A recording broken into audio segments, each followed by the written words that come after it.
Título del video: Los sueños de los vikingos, cómo se conectaban con los dioses y descifraban su destino. ¿Qué es un sueño? Para nosotros, hoy, es un eco, un residuo del día, un murmullo del subconsciente, un asunto privado que analizamos en la soledad de nuestra mente. Para entrar en el mundo de los sueños vikingos, debemos abandonar por completo esta idea. Debemos hacer un ejercicio radical. Debemos olvidar a Freud, recordar a Odín. Tenemos que desafiar la visión moderna del sueño como un simple residuo psicológico. Para un vikingo, el sueño no era un eco del pasado, sino una ventana directa al futuro y a otros mundos. Era inteligencia divina, no ruido neuronal. Era un mensaje, una visita, una verdad tan palpable como la hoja de un hacha. La noche no era para olvidar, era para saber, y esta inteligencia no se manifestaba en un espacio seguro y tranquilo, al contrario. Para ellos, el sueño era un campo de batalla y un consejo. El Draumur, el sueño, no era un espacio seguro, podía ser un mensaje de los dioses, una advertencia de los ancestros, una visión del destino, el Word, o una trampa puesta por un enemigo a través de la magia, el Sei. Cada noche, al cerrar los ojos, se abrían las puertas a todos los reinos, y no todas las criaturas que los habitan son amigables. Esta conexión tenía consecuencias directas, firmes, que moldeaban el mundo de la vigilia. Debemos entender que su visión iba más allá de la profecía. Era una herramienta práctica. Los sueños tenían consecuencias tangibles y a menudo irrevocables. Un sueño podía iniciar una guerra, sellar una alianza matrimonial, dictar el nombre de un recién nacido o influir en una decisión en la asamblea legal. El Ting no era una fantasía nocturna, era la primera etapa de la acción diurna. Para reconstruir esta mentalidad perdida, seguiremos las pistas que ellos mismos nos dejaron.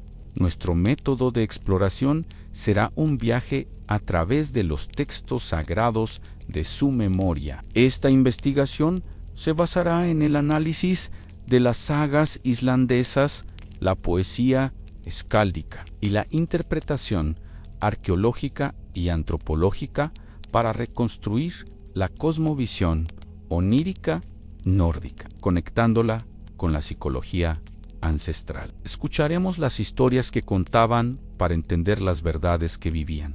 Y todo este viaje nos lleva a una promesa, la promesa de una revelación, una idea que puede cambiar nuestra percepción de lo que hacía grande a un héroe de su tiempo. Les dejo con la pregunta que guiará nuestra noche, la pregunta que nos acompañará en esta oscuridad llena de susurros, y si la habilidad más importante de un líder vikingo no era su fuerza en batalla, sino su capacidad para escuchar, interpretar y actuar según los susurros que recibía en la oscuridad de la noche. Con certeza, para aquel líder, para cada hombre y mujer de su tiempo, esos susurros nocturnos no eran fantasías, eran visitas a un territorio tan real como la tierra bajo sus pies. Para la mentalidad nórdica, la línea entre el mundo de la vigilia y el mundo del sueño era porosa, casi inexistente. Esto nos lleva a la propia naturaleza del sueño, a la naturaleza del Draumur, más real que la realidad misma. Un Draumur no era una invención, era una experiencia vivida en una dimensión diferente, con consecuencias tan o más reales que las de cualquier acto diurno. El sueño era, en esencia, otro lugar. Y como en cualquier viaje, el primer desafío era saber si lo que se había visto era importante. Este era el dilema de la veracidad. ¿Cómo distinguir un sueño significativo, un Magdraumig, de uno trivial, un Dagdraumer? Este era el primer filtro. Un sueño trivial era olvidado con el sol de la mañana. Uno significativo se sentía visceralmente real, permanecía en la memoria como una brasa ardiente y exigía ser contado. Para entender cómo podían experimentar esto, debemos saber algo que muchos ignoran sobre la concepción del alma nórdica. La mente vikinga no concebía un alma unitaria, se creía en múltiples componentes del ser. Uno de ellos, el Hugr, podía viajar fuera del cuerpo durante el sueño, a menudo en forma de su animal guardián, la Felja, para explorar otros reinos o espiar a los enemigos. Lo que el Hugr veía era el sueño. No era una representación, era una percepción directa. En la saga de Sturlog el Laborioso vemos un claro ejemplo de este viaje onírico. El protagonista envía su Hugr en sueños para descubrir la ubicación de un objeto mágico. No está soñando con el objeto en un sentido pasivo. Está activamente buscándolo en otra dimensión a través de sus capacidades anímicas. Ahora, imagina por un momento que cada noche una parte de tu conciencia realmente abandona tu cuerpo para explorar el mundo. ¿Cómo cambiaría tu preparación para dormir? ¿Con qué intención te acostarías? ¿Y cómo interpretarías las memorias que esa parte de ti trae de vuelta por la mañana? El sueño, por tanto, no era un simple reflejo de la vida. Era una sombra proyectada desde el mundo espiritual hacia nuestra realidad. Y a veces, como una sombra al amanecer, precedía al cuerpo que la proyectaba. Leer esa sombra era leer el futuro. Si el sueño era una experiencia real en otra dimensión, entonces no era una creación propia era un mensaje. Y todo mensaje tiene un remitente. Un vikingo nunca asumía que un sueño era una invención de su mente. El desafío era saber quién habla en la noche, identificar la fuente. Era el primer paso crítico de la interpretación. Existía un verdadero conflicto de intereses divinos. Un sueño podía venir de Odín, ofreciendo una sabiduría críptica y peligrosa, o de un gigante, buscando engañar al soñador. Podía ser un ancestro guardián, un Hadís, ofreciendo protección y consejo, o el espíritu vengativo de un enemigo caído, buscando arrastrarte a la tumba. Cada fuente tenía su propia agenda. La clave para navegar este laberinto de voces estaba en el tono emocional y simbólico del sueño. Los sueños enviados por los dioses a menudo eran grandiosos, oscuros y llenos de símbolos complejos, como águilas, lobos o serpientes. Los de los ancestros, en cambio, solían ser más directos y personales, apareciendo en su forma humana para dar consejos claros y prácticos. Y había que tener un cuidado especial con los sueños enviados. Un hechicero enemigo, un Sei-ma-ere, podía enviar un sueño a su víctima para causarle terror, locura o para implantar una idea falsa que la llevara a su propia destrucción. La paranoia de ser influenciado mágicamente durante el sueño era real y justificaba el uso de complejos rituales de protección antes de dormir. A menudo se creía que esta sensibilidad, la capacidad de tener sueños proféticos o la protección de un espíritu ancestral era una herencia familiar. Se transmitía por linaje. Ciertas familias eran conocidas por su Hamin-Yea, su suerte, o por su conexión especial con lo divino, una conexión que se manifestaba, sobre todo, a través de sus sueños. El soñador era, en esencia, como una radio cósmica sintonizando diferentes frecuencias en el silencio de la noche. El desafío no era solo escuchar el mensaje, sino saber con absoluta certeza qué emisora estaba transmitiendo la de los aliados divinos o la de los adversarios cósmicos. Entre todas las frecuencias que resonaban en la oscuridad de la mente vikinga, una era la más poderosa, la más buscada y la más peligrosa. Era la voz del Padre de todos, el maestro del éxtasis, el conocimiento y el sacrificio. Si había un dios soberano del reino onírico, ese era Odín, el maestro de los sueños y las runas. Él no solo era el dios de la guerra y la sabiduría, sino también el chamán supremo, aquel que cruzaba las fronteras entre los mundos y utilizaba los sueños y las visiones como su principal fuente de conocimiento. Su propio mito es el fundamento de esta búsqueda, el sacrificio por el conocimiento. Odín se colgó del Yggdrasil durante 9 noches y se sacó un ojo para obtener la sabiduría de las runas y los secretos de los muertos. Este acto establece un modelo mental imborrable, el conocimiento profundo, incluido el que se obtiene en sueños, exige un sacrificio, una alteración de la propia conciencia. Sus cuervos,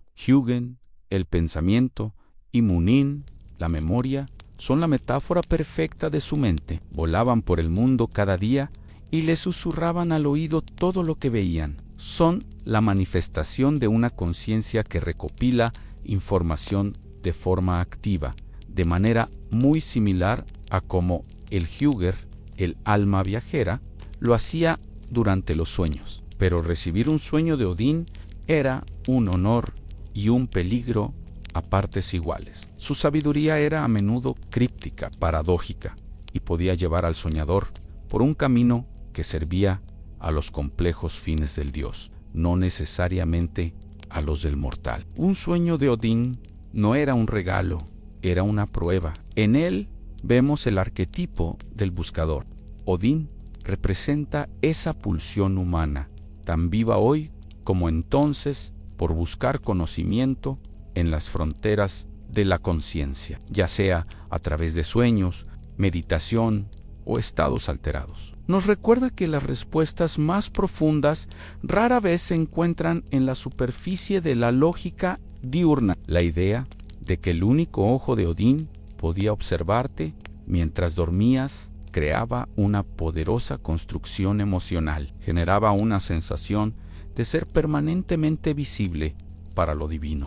No había secretos para él, lo que inducía tanto un profundo temor como un ineludible sentido de propósito. Si Odín y los otros dioses hablaban en un lenguaje de símbolos y paradojas, la comunidad necesitaba un traductor. En una cultura donde los sueños eran vitales, la figura del intérprete era un especialista tan crucial como el herrero que forjaba las espadas o el constructor que daba forma a los barcos. Era Draumikevi, y el intérprete como pilar de la comunidad. Su habilidad no era un don místico, sino un conocimiento técnico y psicológico profundo. Pero esto generaba un dilema de subjetividad. ¿Cómo confiar en que la interpretación de un Dromsebek y era correcta y no una manipulación para su propio beneficio? La reputación de un intérprete se basaba enteramente en sus aciertos pasados. Un solo error en una predicción importante podía arruinar su credibilidad para siempre. Su palabra valía tanto como su último acierto. El intérprete no usaba una lógica lineal como la nuestra, sino un modelo mental heredado, basado en el pensamiento analógico y simbólico. Entendía que los elementos de un sueño se correspondían con elementos del mundo real de forma metafórica. Su trabajo era descodificar esas metáforas, encontrar la conexión oculta. Y aquí rompemos una expectativa en su habilidad. No era simple magia, era el fruto de una vasta biblioteca mental. Un buen intérprete no veía el futuro de forma pasiva.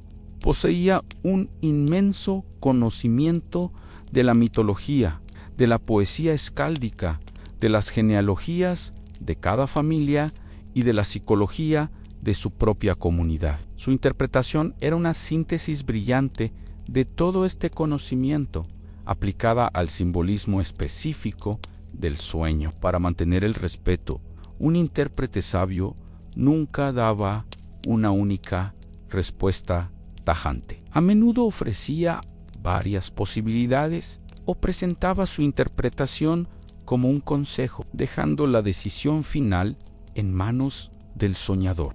Este método no solo lo protegía de errar, sino que empoderaba a quien había recibido el sueño, haciéndolo partícipe de su propio destino. Si el sueño era un conjunto de hilos de colores esparcidos de forma caótica, el intérprete era el tejedor. Con su conocimiento del patrón, que era la cultura, los ordenaba pacientemente hasta crear un tapiz coherente y comprensible.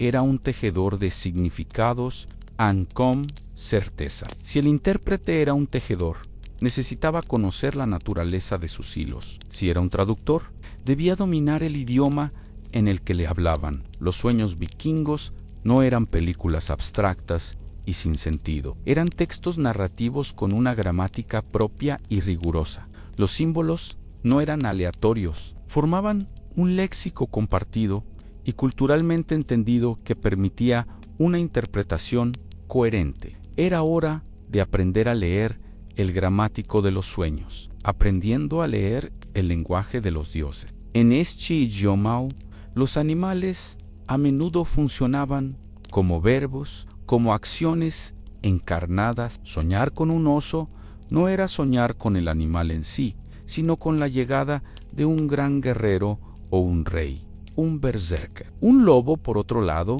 a menudo simbolizaba un enemigo proscrito, un peligro acechante o la propia muerte. El animal representaba la acción o la esencia de una persona o de un evento inminente. Otro elemento crucial que muchos hoy ignoran era el color, que funcionaba como un adjetivo.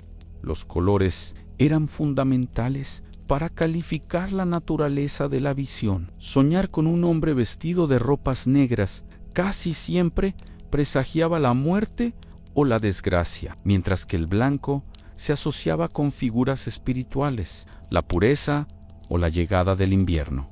El color daba el matiz exacto al símbolo principal. Un famoso ejemplo de esta gramática simbólica se encuentra en el sueño de la reina Ragnhildur.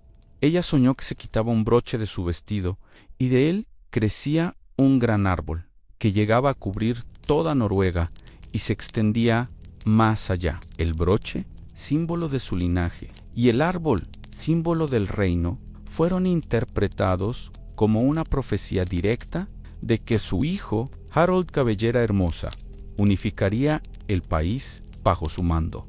Las armas, en este lenguaje, eran una sentencia. Soñar con una espada rota o un hacha mellada era un presagio funesto sobre la propia fuerza o el destino. La condición del arma en el sueño era un reflejo directo de la condición del Haminjá, la suerte o fortaleza espiritual del soñador. Ahora, te invito a pensar en un sueño reciente que hayas tenido. Intenta traducirlo, no de una forma psicológica moderna, sino simbólica, o como si cada elemento fuera una palabra en un idioma antiguo que resuena dentro de ti. ¿Qué historia cuenta tu propio texto onírico? Pero no todos los sueños eran textos para ser leídos. Algunos no eran mensajes, eran attacks. Para los vikingos, una pesadilla no era un mal sueño fruto del azar, era una visita, un ataque físico y espiritual perpetrado por una entidad muy específica. Esto era la pesadilla mar a un ataque espiritual, no una mala digestión. Esta creencia es el origen etimológico de la palabra nightmare en inglés y revela un profundo miedo ancestral a la parálisis y la asfixia nocturna. Ante esto, surgía el dilema de la defensa. ¿Cómo luchar contra un enemigo invisible que te ataca en tu estado más vulnerable? No podías usar un hacha. La defensa era ritual: dejar un cuchillo de acero junto a la cama, recitar encantamientos protectores o usar amuletos específicos. Se creía que la Mara era el espíritu de una mujer, a menudo una hechicera, que abandonaba su cuerpo para cabalgar sobre el pecho de sus víctimas, aplastándolas y causándoles un terror indecible. La sensación de parálisis y la presión en el pecho, que hoy la ciencia explica, eran para ellos la prueba física e irrefutable del ataque. Y aquí, la creencia ancestral se encuentra de frente con la neurociencia moderna en el fenómeno que hoy llamamos parálisis del sueño. La descripción de un ataque de la Mara coincide casi perfectamente con los síntomas de este estado, en el que la mente despierta antes de que el cuerpo recupere la movilidad tras la fase REM.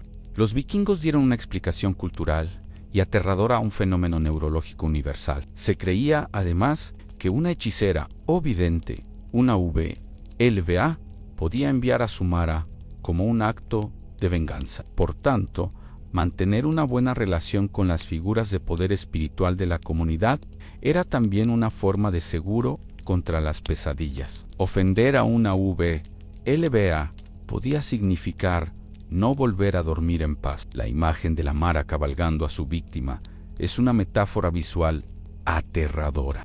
El soñador se convierte en la montura indefensa de una fuerza malévola, perdiendo todo control sobre su propio cuerpo y su propia respiración en la más profunda oscuridad de su cama. Pero el terror nocturno no siempre era un ataque solitario y personal. Para un guerrero, la noche era el prólogo de la batalla. El sueño era un canal directo de inteligencia militar y a menudo un presagio de su destino final.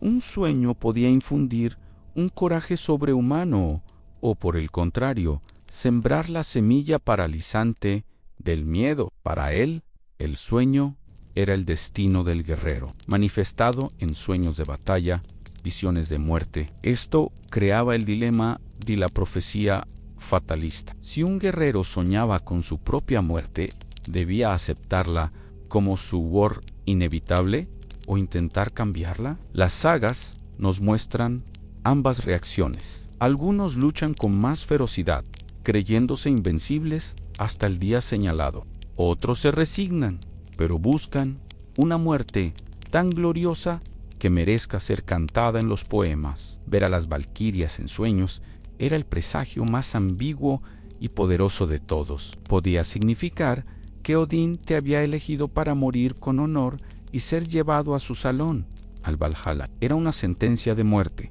pero también era la máxima gloria a la que un guerrero podía aspirar. Era el final y la consagración en un mismo instante. La saga de Nihal nos ha dejado una de las visiones previtala más macabras y poderosas de la literatura justo antes de la batalla de Clontarf. En ella, un hombre ve a un grupo de valquirias tejiendo un telar con intestinos humanos, usando cabezas cortadas como pesas y espadas como lanzaderas, mientras cantan una canción terrible sobre el resultado del combate. La visión establece el tono fatalista y sangriento de la batalla que está por venir. Desde la neurociencia podemos entender el poder de esto. Un sueño positivo antes de la batalla podía aumentar la dopamina y la adrenalina, creando un estado mental de agresividad y confianza ciega. Un sueño negativo, en cambio, podía elevar el cortisol, generando duda y vacilación.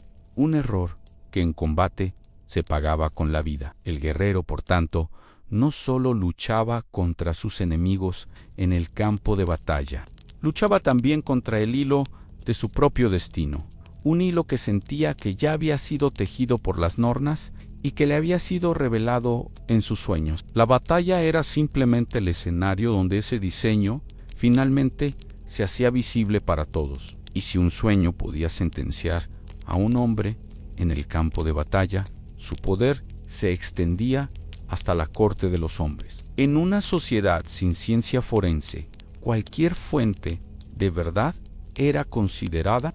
Sorprendentemente, los sueños podían ser presentados en la asamblea legal. Era el sueño como prueba legal cuando lo onírico entraba en la corte. El dilema para el juez o el jefe de clan era inmenso. ¿Cómo podía basar una decisión que afectaba vidas, familias y propiedades en algo tan etéreo como un sueño? No lo hacía directamente, pero un sueño convincente, especialmente si lo había tenido una persona respetada en la comunidad, podía inclinar la balanza de la opinión pública de forma decisiva.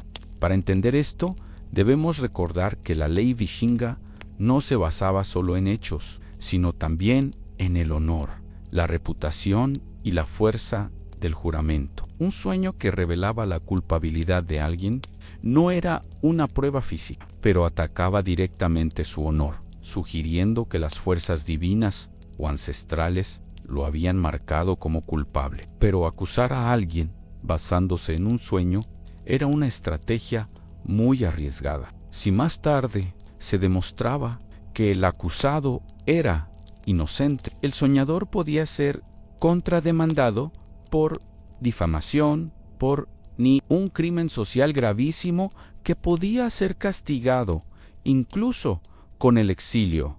Estaba en juego el honor de ambas partes. Imaginemos por un momento nuestro propio sistema de justicia. ¿Qué pasaría si se admitiera un testimony onírico? ¿Cómo cambiaría la forma en que preparamos un caso?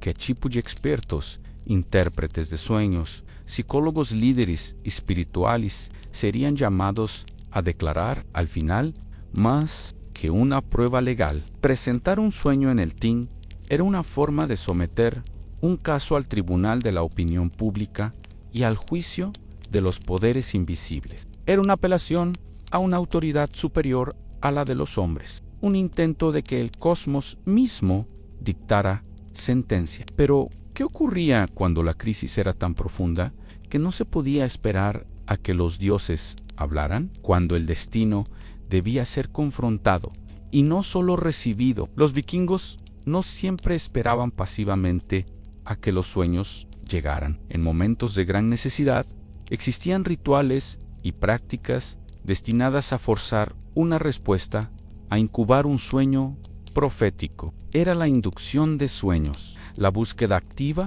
de una visión. El más conocido de estos rituales era el utiseta, que literalmente significa sentarse fuera. Para buscar una visión, una persona se alejaba de la seguridad de la comunidad y se sentaba durante toda una noche sobre un túmulo funerario, en un cruce de caminos o en cualquier otro lugar liminal, en la frontera entre los mundos. El objetivo era entrar en contacto directo con los muertos, los espíritus de la tierra o los propios dioses. Esta práctica era extremadamente peligrosa. El practicante se exponía no solo a los elementos y a las bestias, sino a la locura y a los ataques de espíritus malévolos que podían devorar su mente. Se requería una inmensa fortaleza mental y una cuidadosa preparación ritual para sobrevivir a la experiencia y regresar con la cordura intacta. Y debemos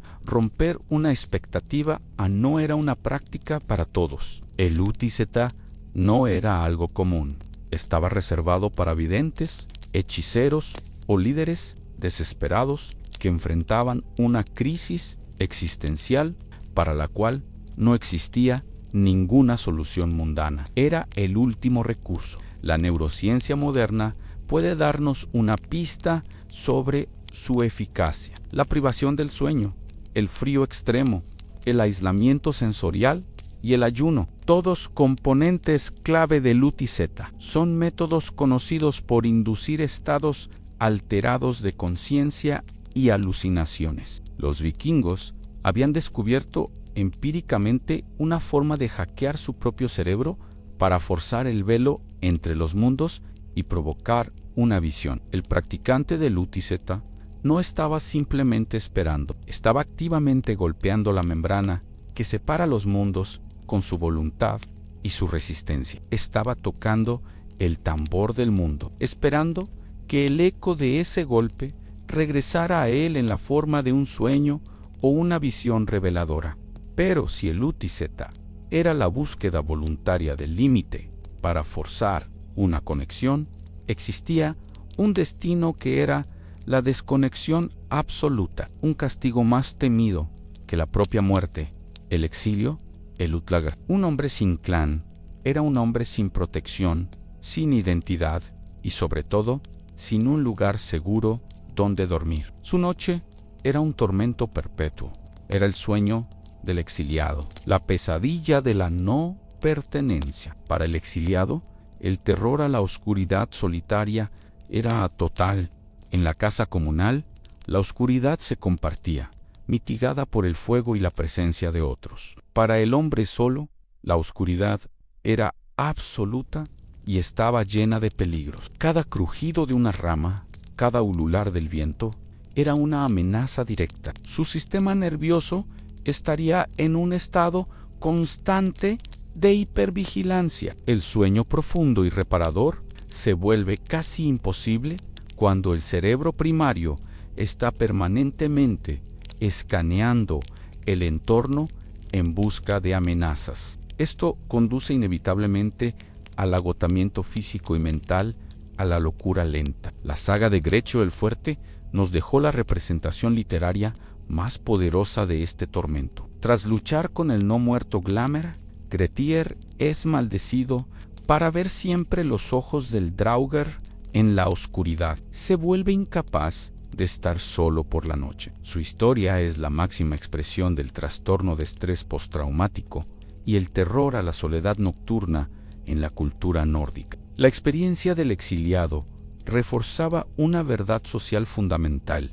El ser humano no está hecho para estar solo. La comunidad no era una opción, era la condición indispensable para la supervivencia y sobre todo para la salud mental. El sueño del exiliado es un grito en un espacio sin paredes, donde nadie puede oírlo. Es el eco silencioso de su propia soledad, una espiral de miedo que se alimenta a sí misma, noche tras noche, hasta que no queda nada.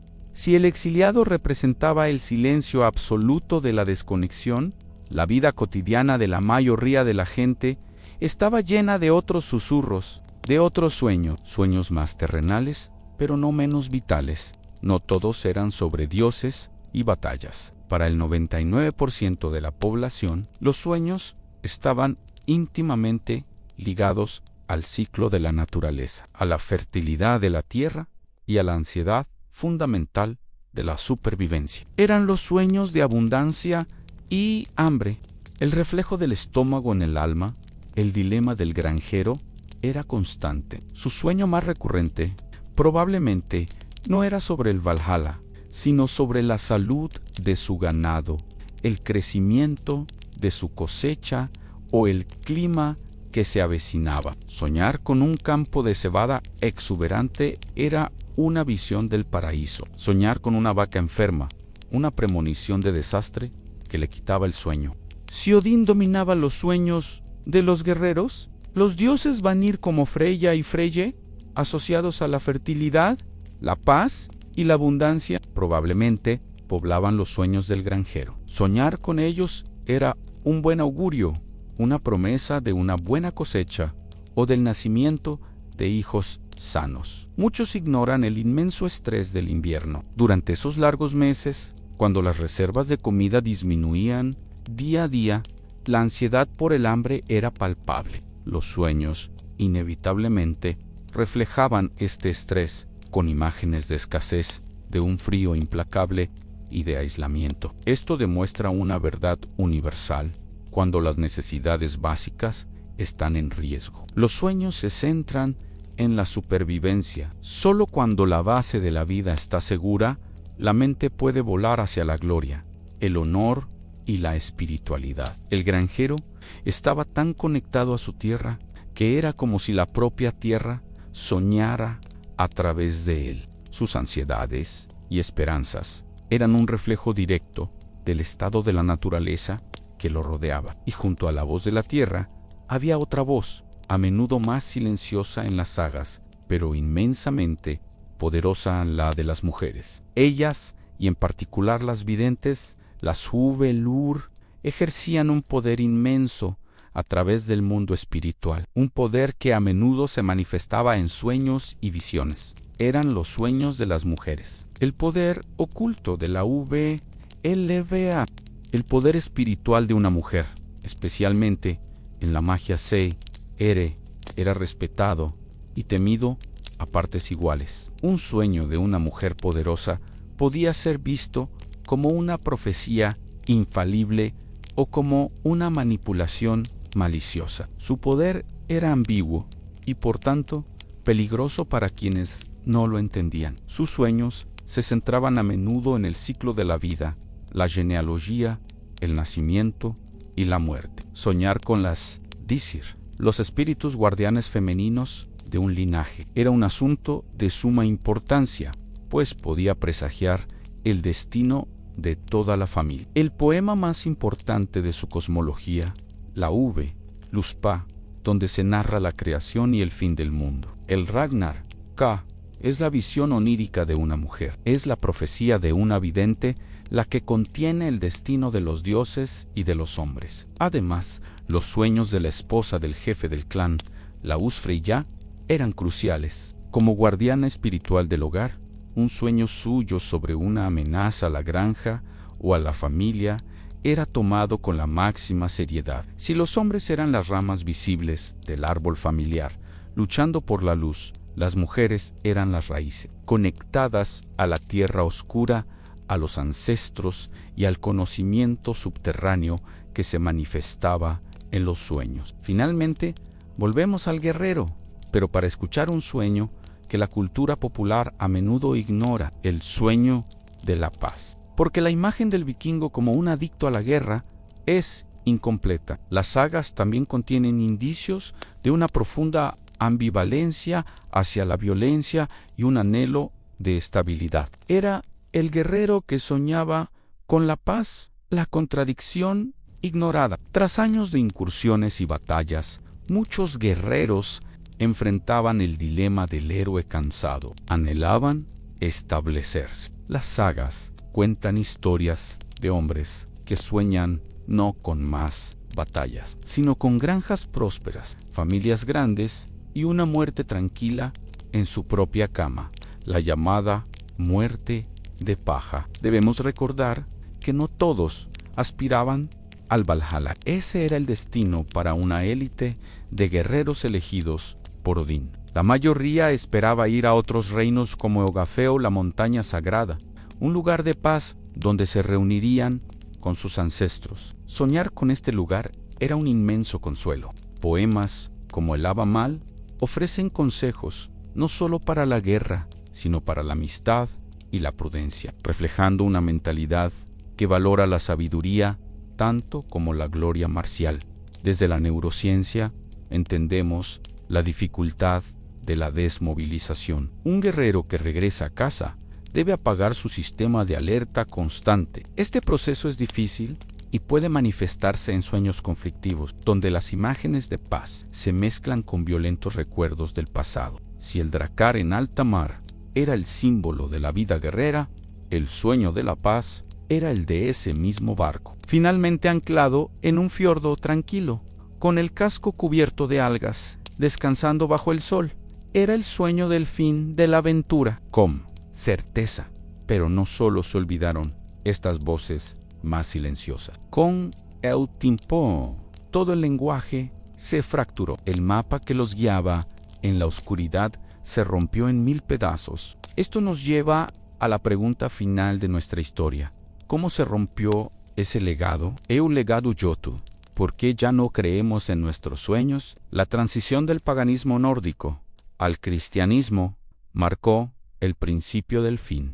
Para un vikingo en proceso de conversión, surgía un dilema insoportable. Un sueño poderoso provenía ahora de Odín o del diablo. ¿Era un mensaje del Dios cristiano o una tentación pagana? Esta ambigüedad generó una profunda crisis espiritual y de identidad que sacudió los cimientos de su alma. La nueva fe trajo consigo una monopolización divina. En el cristianismo, los sueños proféticos verdaderos solo podían venir de Dios. Cualquier otra fuente, dioses paganos, espíritus de la naturaleza, ancestros, fue sistemáticamente demonizada. La interpretación de los sueños dejó de ser una habilidad comunal para convertirse en un don reservado a los santos o en una prerrogativa exclusiva de los clérigos. Pero sería un error pensar que el cambio fue inmediato. Durante siglos existió un sincretismo fascinante, una mezcla en la que los sueños podían presentar a Cristo junto a Thor, o donde los santos adoptaban roles previamente asignados a los dioses nórdicos. La vieja creencia no desapareció de la noche a la mañana, se sumergió, se escondió en el folclore. El golpe final vino mucho después, con la era de la razón y la ciencia. Los sueños fueron relegados definitivamente al campo de la psicología, la fantasía o el desorden neurológico, perdiendo por completo su estatus de mensaje trascendental. Y en este proceso nos encontramos con la soledad del soñador moderno. Hemos ganado una comprensión científica del sueño, pero hemos perdido el lenguaje comunal para hablar de su significado. Nuestros sueños son ahora un asunto privado, a menudo una fuente de confusión en lugar de una guía. Y al perder esta conexión, perdimos quizás el aspecto más radical de su relación con los sueños, en que iban más allá de la interpretación. El sueño como moldeador de la realidad. Para ellos, un sueño claro y poderoso de una fuente respetada no era una sugerencia, era un mandato. Ignorar un sueño de una deidad o un ancestro importante era un acto de arrogancia que invitaba al desastre. Era un tabú social y espiritual. El poder de la profecía autocumplida era inmenso. Si un líder soñaba con la victoria y lograba convencer a sus hombres de la veracidad de ese sueño, estos luchaban con más coraje y cohesión, aumentando las probabilidades reales de ganar. El sueño se convertía en un catalizador psicológico que creaba su propia realidad. Vemos esto en la propia colonización de Islandia. Muchas de las decisiones sobre dónde establecer una granja, según consta en el Landnámabók, fueron influenciadas por sueños que indicaban el lugar propicio. Los sueños no solo interpretaban el mundo, lo construía, y esto nos enseña algo sobre el poder de nuestra propia narrativa personal. Los vikingos entendieron que la historia que nos contamos sobre nuestro futuro, a menudo revelada en nuestros sueños y aspiraciones, tiene el poder de dirigir nuestras acciones en el presente. Creer en un destino es el primer paso para realizarlo. Vivían en un mundo encantado, donde todo estaba conectado y lleno de significado. Cada noche era una oportunidad para recibir guía. Una existencia de inmensa incertidumbre, pero también de profundo propósito y asombro. Hagamos una recapitulación de nuestro viaje. Hemos visto cómo los sueños pasaron de ser un mapa vital para navegar el destino, enviado por fuerzas cósmicas, a ser considerados ruido de fondo de nuestra mente. Un mapa que hemos olvidado cómo leer. El ingrediente secreto que hacía funcionar este sistema no era su precisión mágica, sino la creencia colectiva. Un sueño tenía poder, porque todos, desde el jefe hasta el esclavo, aceptaban que podía tenerlo. Era el tejido social el que daba validez a la experiencia nocturna. Y ese es el gran contraste con nuestra realidad solitaria. Hoy, la interpretación de nuestros sueños es una búsqueda privada y a menudo frustrante. Carecemos de un lenguaje simbólico común y de una estructura social que valide y dé sentido a lo que vivimos en la oscuridad. Por eso, este viaje termina no con una respuesta, sino con una invitación final, una pregunta para ti. ¿Qué pasaría si, por una sola semana, trataras tus sueños no como fantasías aleatorias, sino como inteligencia de una parte más profunda de ti mismo? ¿Qué patrones, advertencias o consejos podrías descubrir en ese mapa perdido dentro de tu propia mente?